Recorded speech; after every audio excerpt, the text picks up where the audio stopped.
Bonjour à tous. Alors j'ai conscience que là, après les fêtes, ça fait un peu kitsch, mais j'ai encore les décorations de Noël, j'ai le chapeau sur la tête, alors autant se lancer. Petite vidéo pour déjà vous souhaiter une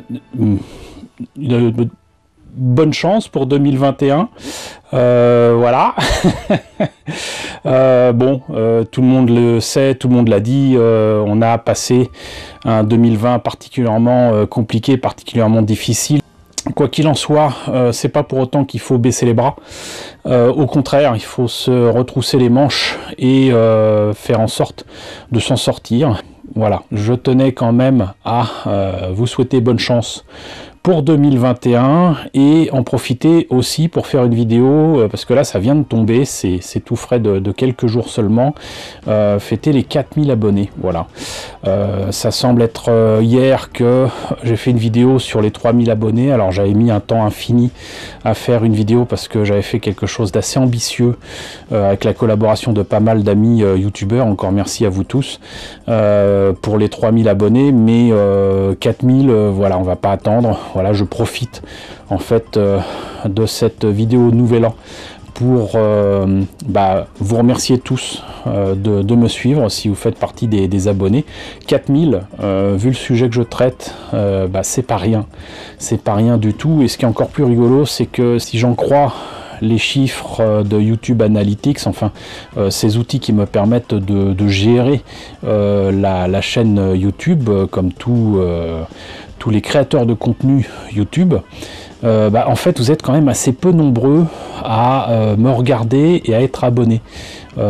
C'est quand même assez fou, donc ça veut dire qu'en fait, bon, même si clairement tous les abonnés ne regardent pas toutes mes vidéos tous les jours, c'est pas possible, il y en a nettement moins, le fait est que si j'en crois les chiffres, en fait, on est peut-être même 2 fois plus en fait sur cette chaîne, peut-être pas 8000, mais en tout cas certainement dans les 6000, puisqu'en fait d'après les chiffres YouTube, il n'y a qu'une moitié de personnes qui regardent mes vidéos qui est abonnée. Voilà, donc c'est juste une moyenne. Je vous invite pas forcément à vous abonner, vous avez certainement vos raisons de ne pas le faire. Je sais que beaucoup sont très en colère en ce moment contre YouTube, plus contre YouTube que pour les auteurs de contenu, du moins je l'espère. Cela étant dit, encore une fois, merci à vous tous de me suivre, que vous soyez abonnés ou non. Encore une fois, 4000 abonnés, c'est pas rien. Je remercie au passage, d'ailleurs, très clairement mes amis youtubeurs, que ce soit Indiana Toys, les Tontons Blenders, Toy Kitsch, tout le monde qui sur Twitter, je l'ai vu, avait partagé des liens pour dire bon bah voilà, c'est les amis youtubeurs, soutenez-les, etc. Je trouve un moyen de faire pareil, mais le fait est que les quelques abonnés qui me manquaient pour atteindre les 4000 abonnés en fin 2020, c'est certainement grâce à vous que je les dois, donc merci beaucoup. Alors 2021, pour les salons et les conventions, ça va être un peu compliqué. Les années précédentes, je profitais toujours de ces vidéos comment dirais-je, le calvaire qui est pour moi de passer devant la caméra pour vous parler des événements, des conventions, des salons. Vous le savez tous, hein, en ce début 2021, ça a été pour la plupart annulé. Et voilà, c'est comme ça. Donc le truc, c'est que l'année dernière, par exemple, j'avais commencé l'année avec Saint-Germain-des-Fossés, j'avais continué avec Avignon Geek Expo, j'avais continué fin février avec Japan Tour Festival. Tout ça, ça a été annulé ou reporté. Pour Saint-Germain-des-Fossés, je ne sais pas si c'est reporté dans l'année. Pour Avignon Geek Expo, je vous avoue que je ne sais plus. Il me semble que c'était annulé tout simplement. Et pour Japan Tour Festival, par contre, ça a été déplacé vers la fin août, si je me rappelle bien. Je vous mettrai les liens de toute façon dans la description de la vidéo. N'oubliez pas de regarder la description de la vidéo s'il y a des informations qui vous intéressent. C'est là que vous les trouverez de toute façon. Donc voilà, malheureusement, donc comment dirais-je, la visibilité que j'ai autour des salons et des conventions pour 2021 est assez limitée. Donc voilà, pas de visibilité, rien de prévu à ce niveau-là. Alors ce qui est rigolo, c'est que je me disais, mais au fait, il y a un an, je faisais quoi? Et j'ai regardé en fait ce que j'avais posté comme vidéo tout début janvier 2020. Et il se trouve que j'avais commencé l'année avec une vidéo Iron Man et Gaston. D'ailleurs, la collection Iron Man venait de débuter, Gaston avec donc sa voiture également, et apparemment donc j'avais reçu donc des colis à ce niveau-là. Et ensuite j'ai fait une vidéo sur le Faucon Millennium de l'épisode 7, donc le réveil de la force, et ça tombe bien parce que là je vais pas tarder à vous proposer une vidéo où je vous propose de modifier la maquette, de la rendre beaucoup plus acceptable, beaucoup plus sympathique. Donc je me propose de vous montrer cette maquette de nouveau.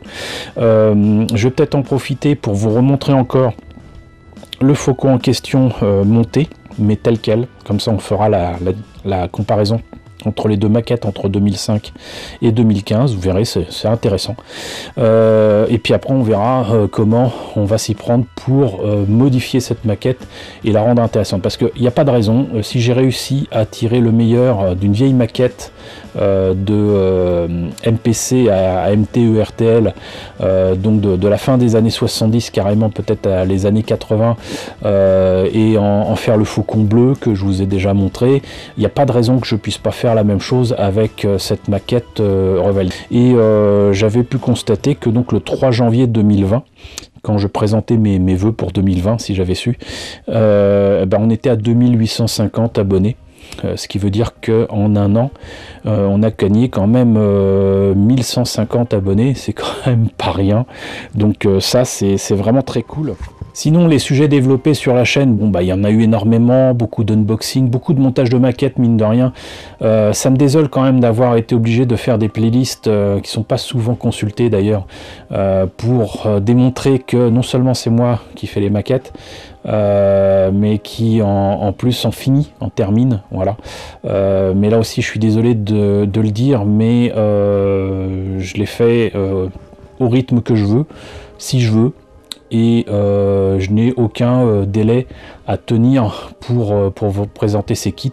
D'ailleurs, j'ai tenté de faire des sujets où je présentais le kit, je le montais, je le peignais et je vous le montrais terminé, monté et parfois peint.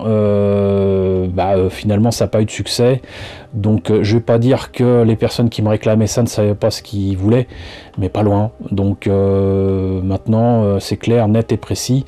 Plutôt que de passer des mois à tourner des séquences que je montrerai avec difficulté plus tard pour que le sujet, la vidéo ne rencontre pas son public, c'est pas la peine. Donc maintenant ça sera unboxing, éventuellement part 1, 2, 3, 4, 5 pour le montage, pour les améliorations, pour la peinture, pour ce que vous voulez. Et vous verrez, ça sera beaucoup plus clair de toute façon. C'est beaucoup mieux comme ça, parce que à montrer des vidéos trop rapides, certes on est supposé synthétiser les informations, mais moi mon but c'est non seulement de vous montrer ce que je fais, mais aussi la façon dont la réflexion se pose sur comment atteindre tel ou tel objectif, que ce soit monter la maquette, l'améliorer, la coller, la peindre, plein de choses. Et si je fais ça en une seule vidéo, vous aurez jamais la possibilité de tout intégrer, de tout apprendre d'un coup. Donc vidéo par vidéo, étape par étape, c'est en fait beaucoup mieux, c'est la solution, c'est ce qu'il faut. Et par exemple, j'étais ravi par contre de voir que mon sujet autour du kit bash du taille de Vador vous est intéressé. C'est assez amusant, d'ailleurs c'est la première fois que je vois une vidéo où la deuxième partie a plus de succès que la première. C'est complètement fou, mais tant mieux. Voilà, là je suis ravi parce qu'en plus de ça, il y a des petites choses qui vous attendent, notamment pour la réalisation du pilote qui ne sera bien évidemment pas Dark Vador.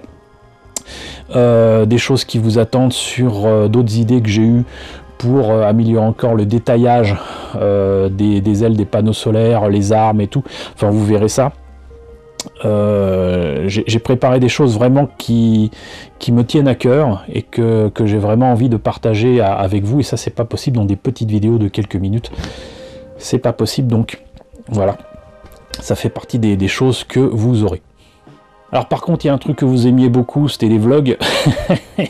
J'en ai tourné quelques-uns cet été et je comptais les monter, vous les présenter, mais vous l'aurez compris, mon état de santé s'est détérioré bien avant que je n'aille à l'hôpital. Ça s'est pas passé du jour au lendemain, mais maintenant ce qui me manque, c'est j'allais dire l'énergie et le temps, mais surtout l'énergie. Mais bon, ça fait partie des vidéos qui reviendront, ça c'est clair. Par contre, avec des commerces qui sont fermés ou qui sont plus achalandés ni rien, vous l'aurez peut-être noté, les bons plans, c'est plus trop ça. Si j'arrive à aller dans des lieux comme les dépôts-ventes, Emmaüs ou quoi, je continuerai non pas avec des bons plans, mais mes trouvailles. Moi, ce qui me désole avec ça, par contre, c'est que du coup, je ne fais que partager ce que j'ai trouvé moi, que vous risquez pas de trouver chez vous. Ça m'ennuie énormément, mais bon, d'un autre côté, il faut bien insister là-dessus. Vous aussi, vous devez aller dans ces lieux-là, dans des dépôts-ventes, dans des Emmaüs. Si vous voulez trouver des trucs, le meilleur moyen, c'est de chercher. Donc, on continuera éventuellement avec ça, mais ne vous attendez pas à beaucoup de vidéos à ce niveau, malheureusement. Sinon, les sujets qui vont être développés seront en fonction aussi de ce que je sors, aussi bien en maquette qu'en jouet. Il y aura peut-être un petit peu plus de jouets cette année pour plusieurs raisons. La première, c'est que je vais vous présenter très certainement des robots de collection qui vont certainement, enfin j'espère, vous intéresser vous, mais j'ai remis la main dessus. Je pense que c'est intéressant à présenter, vous comprendrez pourquoi très rapidement.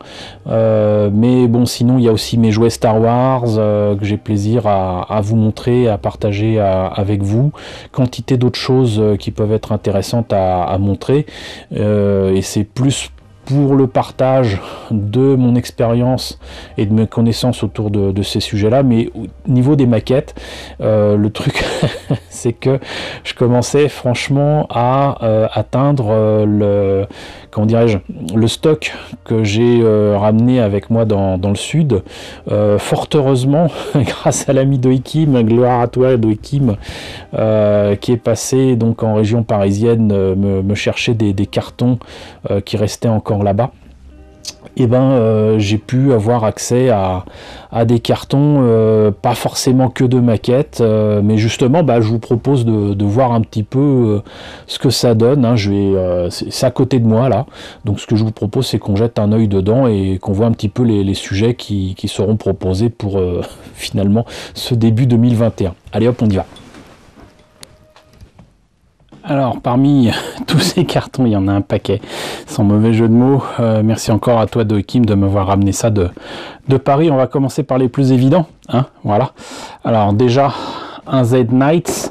Je m'assure juste un truc, c'est que il me semble qu'à un moment, je rangeais dans des boîtes des jouets, mais là, donc, c'est vraiment le Z-Knight en question. Je vous en ai déjà parlé.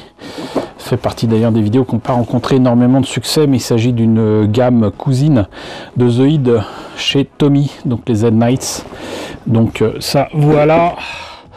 Ici, donc, un des rares Perfect Grade que j'ai, donc qui commence à dater, hein, parce qu'il date de 2001. Il m'a coûté très cher à faire venir en France à cause de la douane. Il s'agit du RX-178 Gundam Mark II en Perfect Grade, donc au 1/60e. Il avait la particularité d'être livré avec un DVD, et à l'époque, en 2001, c'était quand même relativement nouveau. Alors ensuite, par quoi continuer? Alors je sais qu'il y a quelques cartons qui contiennent en fait des bouquins, mais pas des bouquins que je pourrais vous présenter puisqu'il s'agit de romans. Mais voyons un petit peu ce que donne ce carton-ci. Ah, et écoutez, dedans il y a l'air d'y avoir des maquettes, donc ça tombe bien. Par contre, là, c'est une maquette que j'avais complètement oubliée, qui est la Porsche 917-32. J'ai certainement trouvé, sinon un petit prix, sinon carrément en vide-grenier. Et là, là en fait, c'est presque du loose. En fait, c'est des maquettes déjà presque montées en fait en morceaux. Il y a un petit peu de tout. Il y a le Gaptley au 144. Je pense pas qu'il y ait ce véhicule là. Je sais plus comment il s'appelait. Encore un Gaptley, bon, le DJ, le Ambrabi que moi j'avais au 144 depuis longtemps mais que je voulais refaire, le Xekuens que je vous ai déjà présenté, le Domtropen, le Zaku 3, je pense qu'en fait ceux-là n'y sont pas, c'est ceux que je vous ai présentés, mais il y a effectivement les pièces de Gunpla. Et bah écoutez, ça sera à l'occasion d'un unboxing sans boîte. Alors, hop, pas évident avec tous ces cartons. Oh, bah écoutez, ça sera peut-être l'occasion d'y revenir, mais je pense que là, il y a une bonne partie de mes Rocklords qui ont déjà été présentés par Monsieur Toy sur sa chaîne. Donc si vous voulez voir ça immédiatement, je vous mets le lien là, au-dessus. Et alors là, oh, je vois se profiler quelque chose d'assez exceptionnel que vous ne verrez pas souvent. Ça, je vous le présenterai volontiers, un de ces quatre. Il s'agit de Microx, qui est donc en fait un appareil photo qui se transforme en 3 robots, qui n'était pas vendu aux États-Unis, il fallait le gagner. Et là, je l'ai sous boîte Diaclone, voilà.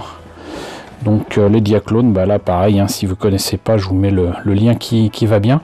Ça sera cool à vous présenter. Alors du coup, quel autre trésor se cache là-dedans?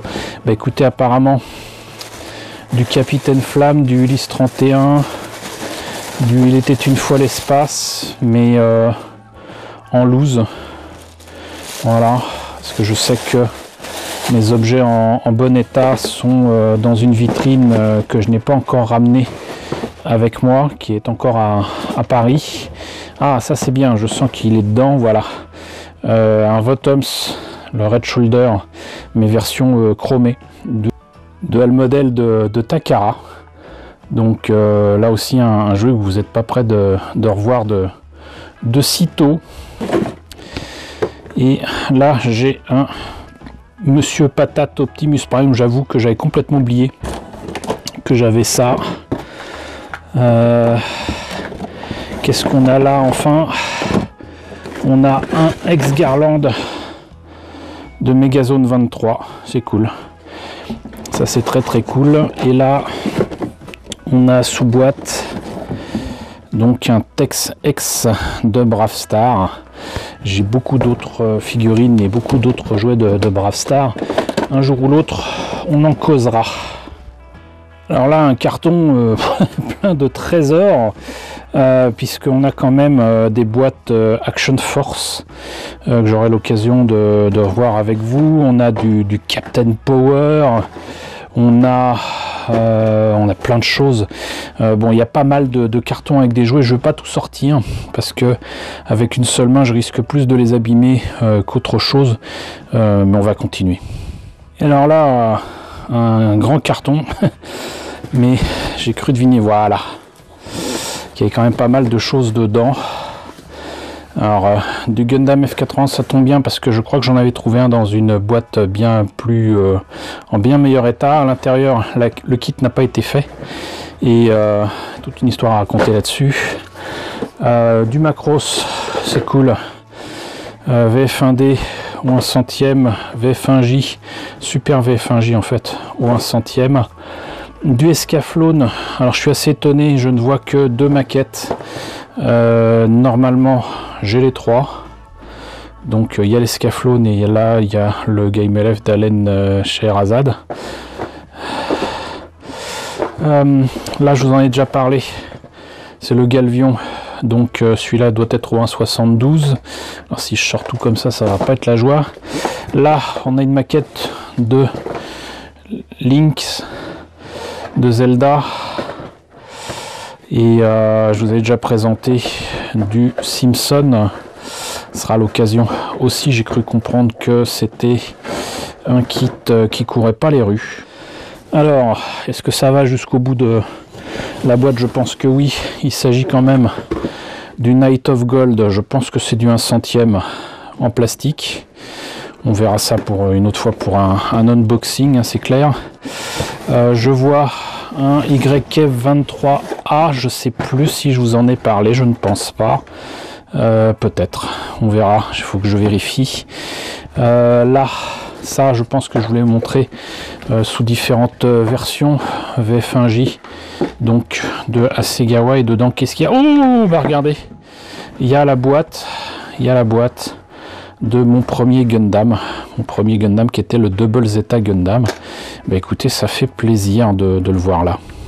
Alors là, on a un Dressen, je crois, si je me rappelle bien. Ouais, le Dressen, il faudrait presque que j'ai en double à la limite. Très belle boîte, hein, comme d'habitude, même si c'est du Double Zeta Gundam. En fait, c'est un sorte de dôme amélioré. Et là, si je me trompe pas, voilà, on a le Soltic. Donc, l'ai-je acheté 150 francs, c'est possible. Regardez cette belle boîte quand même. Et il est, j'arrive pas à voir quelle échelle, 1,48. 1,48.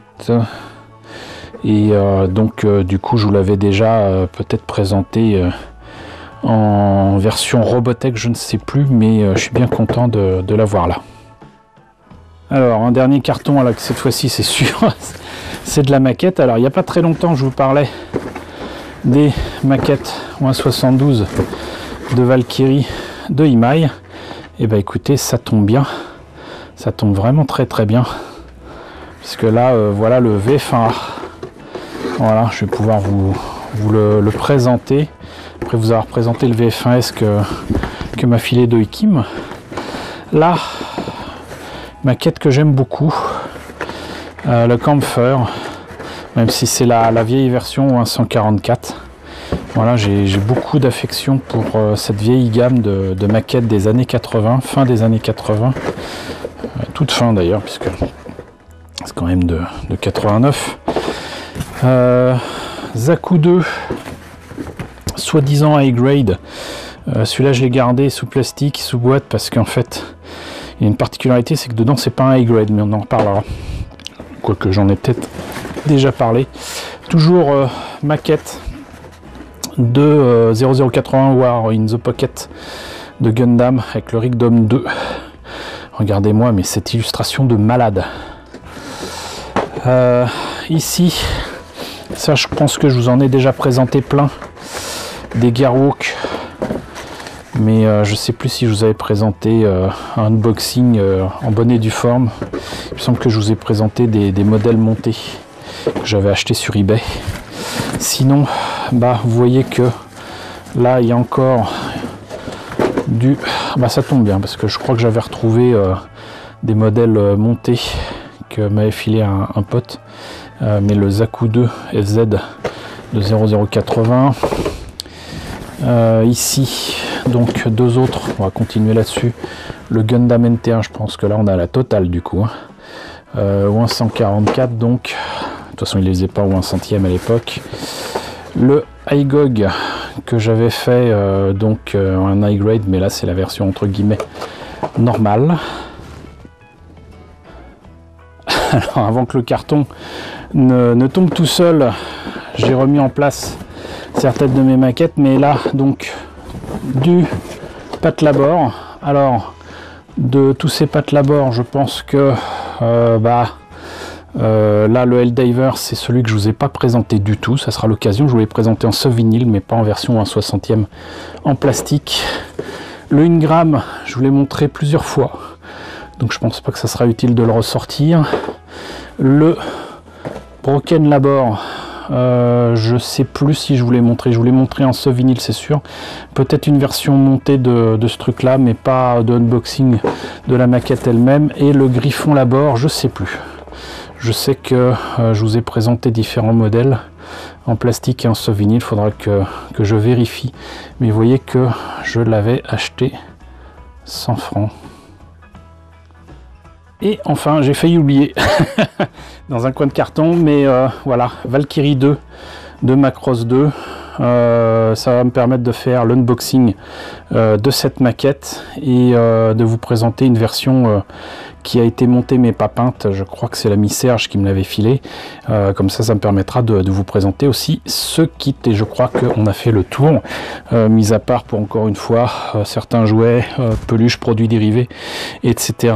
Que je ne peux pas spécialement montrer sur la chaîne. On a fait le tour de ce qui m'a été ramené là aujourd'hui en ce début d'année 2021 par l'ami Doikim depuis Paris. Donc encore merci à toi Doikim de m'avoir ramené tout ça. Bon, et ben voilà, vous avez vu ce qu'il en est. Moi je suis ravi, voilà, que ce soit pour les jouets ou les maquettes, c'est super. Les bouquins, bah forcément je risque pas de vous me présenter des livres de poche de science-fiction et de fantastique, ça rime à rien, quoique. Donc voilà, vous voyez un petit peu plus ce qu'il en est à ce niveau-là. Et d'ailleurs, j'en profite pour remercier les personnes qui, que ce soit Doikim ou d'autres, m'aident énormément pour la réalisation de cette chaîne. Et notamment les personnes qui collaborent en participant aux vidéos, carrément. Donc la première personne qui me vient en tête, et j'espère à vous aussi, c'est Ratatars. Voilà, vous allez le revoir apparaître très rapidement sur la chaîne. J'ai au moins 2 vidéos à terminer avec lui. Il y a également donc l'ami Yannick qui va enfin apparaître sur la chaîne, c'est bon. Alors normalement je devais faire un sujet de mon côté, il devait faire un sujet de son côté, mais il n'a pas le temps de s'occuper de vidéos de sa chaîne, donc je lui ai demandé de faire ça comme on fait avec Ratatars. Donc il va participer à un sujet autour d'une maquette de Vic Viper qui est issue d'un jeu qui s'appelle Gradius, qui est un shoot 'em up, voilà. Donc il va tout nous raconter là-dessus, ça c'est prévu. Il y a très longtemps aussi que j'ai fait intervenir Patrice Jean, excuse-moi Patrice, mais le problème c'est que donc on a été coupé à un moment, il y a des choses un peu compliquées à recoller, etc. et trouver les bons documents pour illustrer les propos autour de maquettes d'armure que je vous ai présenté il y a peut-être une éternité en achat dans un dépôt vente. Bon bah ça j'espère pouvoir terminer ça là rapidement, mais je ne fais aucune promesse parce que ça traîne depuis déjà un petit bout de temps. Donc bientôt vous allez pouvoir découvrir les connaissances de Patrice, les connaissances encyclopédiques. Et sinon, il y a Jean-François Roland qui a une chaîne formidable sur les vieux jouets Star Wars, les jouets vintage de Kenner. Et j'espère le faire intervenir dans pas trop longtemps sur d'autres jouets Star Wars. Jean-François, en tout cas, tu m'avais dit que tu serais partant, donc j'espère que c'est toujours le cas. Donc je l'avais déjà fait intervenir sur les Land Speeder. Vous allez voir qu'il aura beaucoup de choses à dire sur d'autres objets Star Wars que je vais vous présenter. Et ça va être juste génial. Enfin, et avant que je ne gèle sur place, parce que ce que vous voyez derrière c'est bien joli, mais je suis dans une pièce qui n'est pas chauffée. Voilà, vous l'aurez peut-être remarqué. Je tenais simplement à signaler que vous allez me voir dans pas très longtemps dans des vidéos, alors sinon sur YouTube, sinon ailleurs, mais il y a Nicolas des Nicolite Orchestra et de la chaîne Blue Neko sur Twitch, hein, une chaîne que je vous recommande souvent, qui est passée. Vous allez reconnaître le décor qui est derrière, qui n'est pas sans rappeler celui de Autant n'emporte l'Ivan. Et on a pu parler du dernier épisode de Mandalorian, donc ça a été tourné ici. Je ne sais pas à quel moment la vidéo passera, mais donc ne vous étonnez pas si vous voyez passer cette vidéo avec moi dessus. Sinon également il y a Monsieur Toys, coucou Monsieur Toys, qui est passé me voir, et on est allé faire le tour de quelques boutiques à Toulouse pour voir ce que ça donnait. Ça a été une super expérience, voilà, ça faisait une éternité que j'étais pas passé à Toulouse pour faire les boutiques, donc voilà, c'était un peu fatigant pour moi vu mon état, mais je l'ai fait, ça me faisait plaisir, et puis on a rencontré des gens formidables, et on partagera notre expérience sur la chaîne de Monsieur Toys, donc ne loupez pas cette vidéo que j'espère voir bientôt sur sa chaîne. Et enfin, sans mauvais jeu de mots, vu la température de la pièce, c'est tout frais. L'ami Gorkab m'a de nouveau contacté pour participer à un de ses sujets, à une de ses émissions. Donc je ne sais pas si j'y participerai directement, parce que monter sur Paris pour ça, ça va être un peu compliqué. Par contre, bon, bah, ça sera forcément un sujet super intéressant. Après tout, c'est Gorkab, hein, c'est CGM. Donc si vous connaissez pas encore cette chaîne-là, bah, je vous invite à la découvrir, de même que celle de Monsieur Toys, de Jean-François et tous les autres. Mais le fait est que donc là aussi, je pense que d'ici la fin de l'année, il y aura peut-être aussi quelques surprises sur YouTube. Je risque d'apparaître ici et là. Donc voilà. Il y aura plein de belles choses quand même en 2021, malgré tout. Donc encore une fois, merci à vous si vous faites partie des 4000 abonnés. Merci à vous si vous ne faites pas partie des 4000 abonnés, que vous abonnez après cette vidéo. Voilà, ça serait juste génial. Donc comme je le dis souvent et je le pense d'ailleurs, merci à vous pour votre fidélité. Merci donc à tous les nouveaux abonnés qui nous ont rejoints dernièrement. Coucou à vous. Merci à tous les anciens qui me suivent depuis 5 ans. Merci à tous de votre fidélité. Merci à tous de votre soutien sur Tipeee et sur Paypal. Surtout, prenez soin de vous. C'est plus important que jamais. Je vous laisse avec la liste des contributeurs de la chaîne. Je vous dis à très bientôt, ma foi, pour de nouvelles vidéos en cette année 2021.